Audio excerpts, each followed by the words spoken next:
2024 में होने वाले लोकसभा चुनाव को लेकर लगातार राजनीति पार्टियां अपनी तैयारी कर रही, लेकिन इन दिनों राजनीति गलियारों में एक गठबंधन की अटकलें बहुत तेजी से चल रही हैं। वो है सुहेलदेव भारतीय समाज पार्टी का और उसी के साथ साथ बीजेपी का।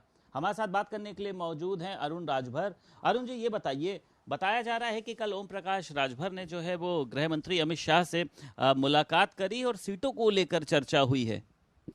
देखिए, ये तो चर्चाएं बहुत दिन से हो रही हैं और जब जब मैं इस तरह की बातें आती हैं तो उसमें हमने हमेशा कहा है कि इस तरह की कोई अभी हमारे तक सूचना नहीं है, ना इस तरह की कोई तथ्य है।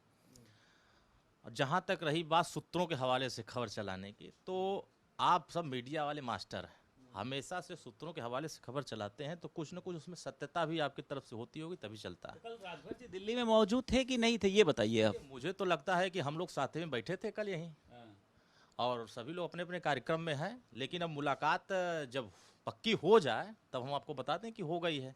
लेकिन आने वाले समयों में कुछ अच्छा होगा और राजनीति में हर चीज़ संभव होता है, किसी चीज़ को नकारा नहीं जा सकता है कि ये चीज़ नहीं हो सकता है, हर चीज़ हो सकता है, लेकिन उसका एक समय होता है। अच्छा, सीटों को लेकर भी बता रहे हैं, चर्चा है, अच्छा होगा, मतलब आपका किसी पार्टी के साथ गठबंधन भी होगा।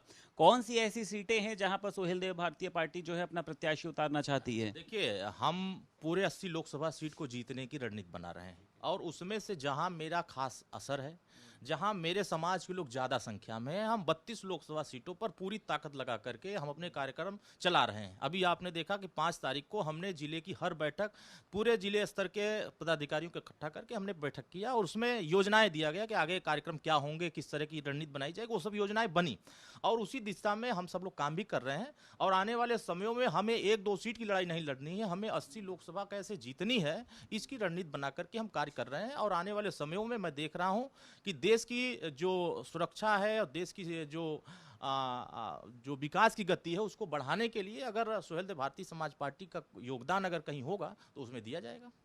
अच्छा, आप यूनिफॉर्म सिविल कोड का भी समर्थन कर रहे हैं, भारतीय जनता जो पार्टी कहती है आप उसका भी समर्थन करते हैं, तो सभी का कहना यह है कि खिंचाव है, तो इसको आप लोग कबूल क्यों नहीं कर लेते हैं? भाई, आज के समय में सबसे बड़ी पार्टी के साथ जाने में आपको दिक्कत क्या है और उसको आप खुल के क्यों नहीं बोल पा रहे हैं? जो लोग संविधान को मानते हैं, वास्तविकता बाबा साहब अम्बेडकर के बताए रास्ते पर चलना चाहते हैं, वो सभी लोग कहीं न कहीं जब उनकी बात आ जाती है, उनके समाज को न्याय दिलाने की बात आती है, तो सभी दो लोग खड़ा होना चाहिए। अब जैसे देखिए, राष्ट्रपति चुनाव में हमने आदिवासी मुहिम के साथ खड़े हुए, राष्ट्रपति को वोट दिया, हमने देश की सर्वोच्च कुर्सी पहुंचाया, लेकिन बहुत सारे लोगों ने विरोध किया।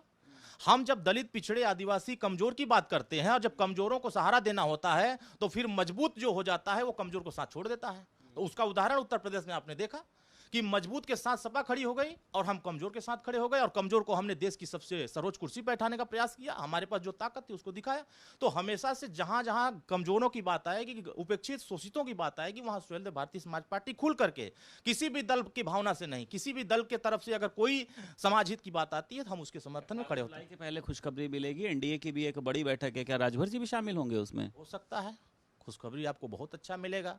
आने वाले समय में खुशखबरी तो चल रहा है देश में, सब कहीं इधर गठबंधन बन रहा है तो उधर खुशखबरी मिल रही, इधर गठबंधन बन रहा है इधर खुशखबरी, लेकिन सुहेलदेव भारतीय समाज पार्टी आने वाले समयों में कुछ अच्छा करके दिखाएगी।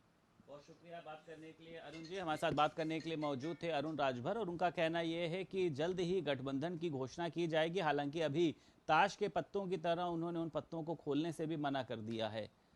लखनऊ से वीडियो जर्नलिस्ट अरविंद के साथ संदीप खेर, भारत समाचार।